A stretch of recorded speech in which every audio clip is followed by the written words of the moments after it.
வணக்கம். நியூஸ் 18 தமிழ்நாடு செய்திகளுக்காக நான் ஸ்ரீராம். முதலில் இந்த நேரத்திற்கான தலைப்புச் செய்திகளை பார்க்கலாம். அரியலூர் மாவட்டம் ஜெயங்கொண்டம் அருகே 1 மாதமே ஆன ஆண் குழந்தை உயிரிழந்த வழக்கில் திடீர் திருப்பம். சித்திரையில் பிறந்த குழந்தையால் உயிருக்கு ஆபத்து என ஜோதிடர் கூறியதை நம்பி கொலை செய்த தாத்தா கைது.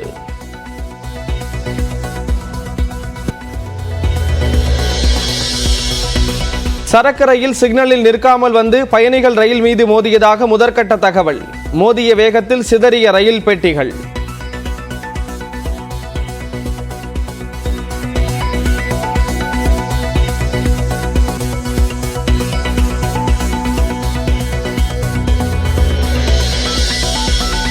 ரயில் விபத்தில் இறந்தவர்களின் குடும்பத்திற்கு பிரதமர் மோடி இரங்கல். ரயில்வேயின் மோசமான நிர்வாகமே விபத்துக்கு காரணம் என காங்கிரஸ் தலைவர் மல்லிகார்ஜுனா கார்கே சாடல்.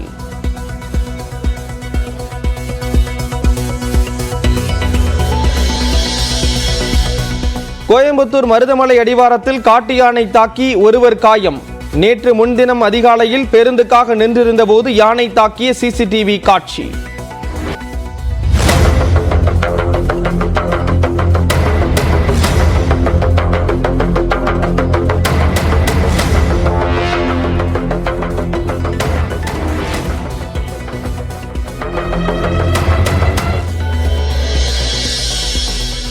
வெளிமாநில பதிவெண் கொண்ட 547 ஆம்னி பேருந்துகளை பதிவு செய்ய நாளை காலையுடன் அவகாசம் முடிவு. கூடுதல் அவகாசம் கோருவதற்கு பேருந்து உரிமையாளர்கள் திட்டம்.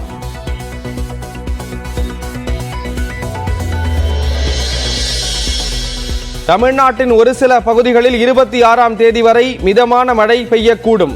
சென்னையில் மிதமான மழையும் 100 டிகிரி ஃபாரன்ஹீட் வெப்பமும் பதிவாகும் என கணிப்பு.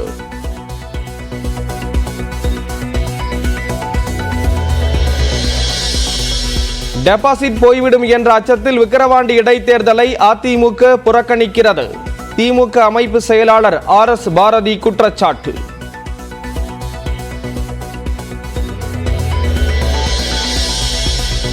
உள்ளாட்சி தேர்தலிலும் அதிமுக போட்டியிடுமா புறக்கணிக்குமா என்பதை எடப்பாடி பழனிசாமி அறிவிப்பார். EPSஐ முதல்வர் வேட்பாளராக ஏற்கும் கட்சிகள் அதிமுக கூட்டணிக்கு வரலாம் என நியூஸ் 18 தமிழ்நாடுக்கு RB உதயகுமார் பேட்டி.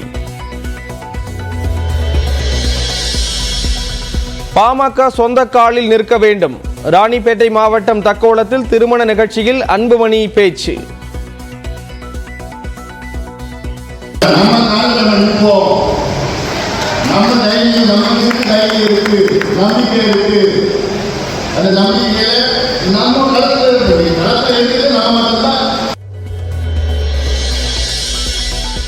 மேகதாது அணை தொடர்பான மத்திய அமைச்சர் சோமண்ணாவின் பேச்சுக்கு ராமதாஸ் கண்டனம். நடுநிலையையும் நம்பகத்தன்மையையும் இழந்து விட்டார் என காட்டம்.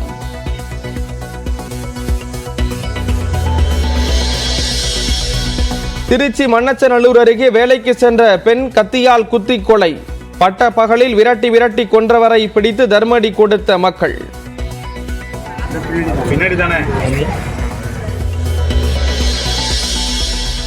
மதுரையிலிருந்து பெங்களூருவுக்கு இயக்கப்பட உள்ள வந்தே பாரத் ரயிலின் சோதனை ஓட்டம். ரயில் இயக்கம் பற்றிய அதிகாரப்பூர்வ அறிவிப்பு விரைவில் வெளியாகிறது.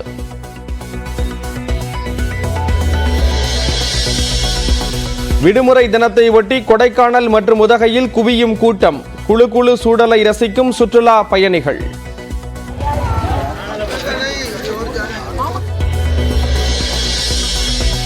தண்ணீர் தட்டுப்பாடு உள்ள நிலையில் டெல்லியில் குடிநீர் குழாய்களுக்கு போலீஸ் பாதுகாப்பு. அடையாளம் தெரியாத நபர்கள் சேதப்படுத்துவதை தடுக்க நடவடிக்கை.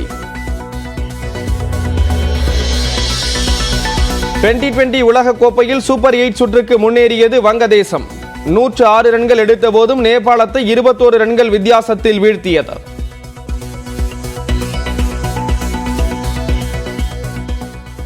அரியலூர் மாவட்டம் ஜெயங்கொண்டம் அருகே பிறந்து 38 நாட்களேயான பச்சிளம் குழந்தையை வாளியில் மூழ்கடித்து கொலை செய்த வழக்கில் திடீர் திருப்பமாக குழந்தையின் தாத்தாவை போலீசார் கைது செய்திருக்கிறார்கள்.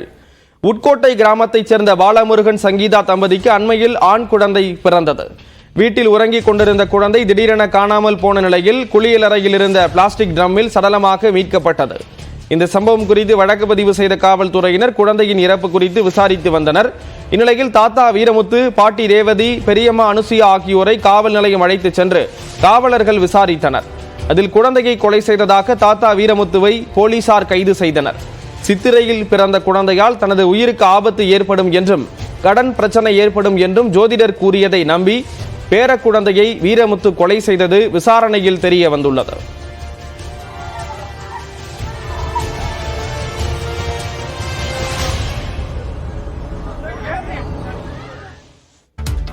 மேகதாது அணை குறித்து பேச்சுவார்த்தை நடத்த வேண்டும் என்று மத்திய நீர்வளத்துறை இணையமைச்சர் சோமண்ணா கூறியதற்கு பாமக நிறுவனர் ராமதாஸ் கண்டனம் தெரிவித்துள்ளார்.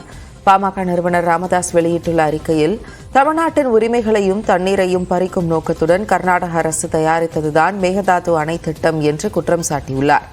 காவிரி நடுவர் மன்றம் மற்றும் உச்சநீதிமன்றத்தின் தீர்ப்புப்படியும் கடைமடை பாசன மாநிலமான தமிழ்நாட்டின் ஒப்புதல் இல்லாமல் மேகதாது அணையை கட்ட முடியாது என்றும் ராமதாஸ் குறிப்பிட்டுள்ளார். இந்நிலையில் கர்நாடகாவில் பசவராஜ் பொம்மை தலைமையிலான அரசில் வீட்டு வசதித்துறை அமைச்சராக இருந்தபோதே சோமண்ணா மேகதாது அணைக்கு ஆதரவாக குரல் கொடுத்தவர் என்று ராமதாஸ் குற்றம் சாட்டியுள்ளார். அவரை மத்திய நீர்வளத்துறை இணையமைச்சராக நியமித்த போதே தமிழ்நாடு விவசாயிகளிடமிருந்து எதிர்ப்பு எழுந்ததாக குறிப்பிட்ட அவர், மத்திய இணையமைச்சரான பிறகும் கர்நாடகாவிற்கு ஆதரவாக பேசுவதன் மூலம் சோமண்ணா நடுநிலைமையையும் நம்பகத்தன்மையையும் இழந்துவிட்டதாக விமர்சித்துள்ளார். இனியாவது அவர் அனைத்து மாநிலங்களுக்கும் பொதுவான அமைச்சராக செயல்பட வேண்டும் என்று வலியுறுத்தியுள்ள ராமதாஸ், மேகதாது அணை தொடர்பாக மத்திய அரசிடமிருந்து அழைப்பு வந்தால் தமிழ்நாடு அரசு ஏற்கக்கூடாது என்றும் அவர் வலியுறுத்தியுள்ளார்.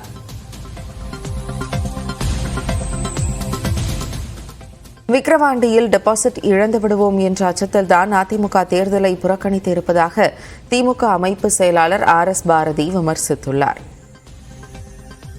வட மாநிலங்களெல்லாம் பூத் கேப்சரிங் தான் இருக்கும். ஆனால் தமிழ்நாட்டில் அப்படி ஒன்று இதே கிடையாது. முதல்ல அதில் அரங்கேற்றியது தமிழ்நாட்டிலே அதிமுக தான், ஜெயலலிதா தலைமையில் தான். ஒன்றும் ஃபெயிலியர் ஆகிடுவாங்கன்றது, டெபாசிட் வாங்க ஏற்கனவே இந்த பார்லிமெண்ட் எலெக்ஷனில் பல இடத்துல டெபாசிட் போச்சு. இந்த தேர்தலிலும் டெபாசிட் போனால் இப்போ சசிகலா வர கட்சியை இணைக்க போகிறேன்னு அறிக்கை விட்டுருக்காங்க. இந்த சூழ்நிலையில் கட்சிக்காரன் ஒரே ஒரு சவால் உங்கள் மூலமாக அவருக்கு விடுறேன். இந்த தேர்தல் அவர் புறக்கணிச்சிட்டார்ல, புறக்கணிக்கிறத ஒரு கட்சி புறக்கணிதுன்னா அந்த கட்சியில் இருக்கிற யாரும் ஓட்டு போட முடியாது. நாங்களும் ஒரு 3 கணக்கு எடுக்க போகிறோம். அந்த எலெக்ஷன் அன்றைக்கி யார் யார் ஓட்டு போடுறாங்களோ அந்த ஏஜென்ட்டுக்கு தெரியும். அதிமுகவில் இருக்கிற ஒன்றிய செயலாளர், அதிமுகவில் இருக்கிற கிளைக்கழக செயலாளர், அதிமுகவில் இருக்கிற நிர்வாகிகள், கவுன்சிலர்கள் இவங்கெல்லாம் ஓட்டு போட்டாங்களான்னு ஒரு கணக்கு எடுத்துட்டு அப்படி அவங்க ஓட்டு போட்டுருந்தாங்கன்னு வச்சுங்க, அவங்கெல்லாம் எடப்பாடி புறக்கணிச்சிட்டாங்க.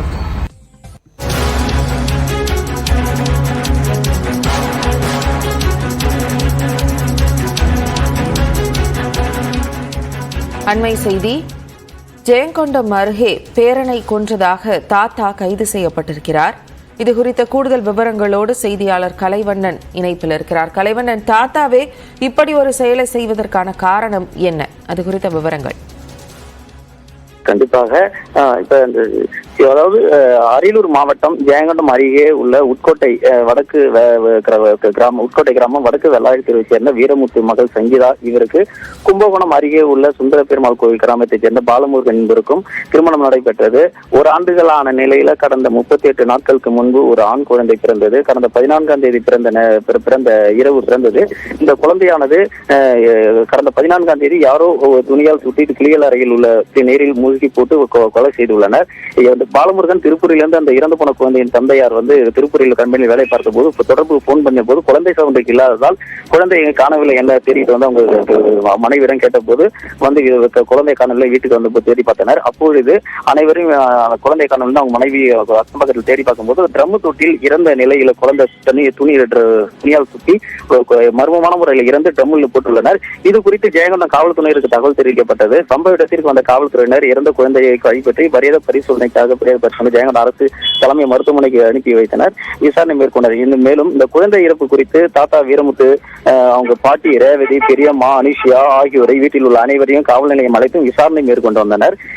இதில் வந்து தாத்தா, அந்த இறந்து போன குழந்தையின் தாத்தாவான வீரமுத்துவை போலீசார் தீவிர விசாரணையில் ஈடுபட்ட போது அந்த வீரமுத்து என்பவர் கூறிய போது சித்திரை மாதத்தில் பிறந்ததால் தனக்கு, அதாவது தாத்தாருக்கும் உயிருக்கு ஆபத்து வருவதாகவும் கடன் இது போன்ற பிரச்சனைகளுக்கு ஆளாவதாக ஜாதகர் பார்த்ததில் ஜாதக ஜோதிடர் கூறியதாக வீரமுத்து என்பவர் தனது பேர குழந்தையை என பாராமல் தண்ணீர் பேரலில் குழந்தையை சாக்கு போட்டு மூடி அந்த தண்ணீர் ட்ரம்மில் வைத்து அழுத்தி கொலை செய்துள்ளார்.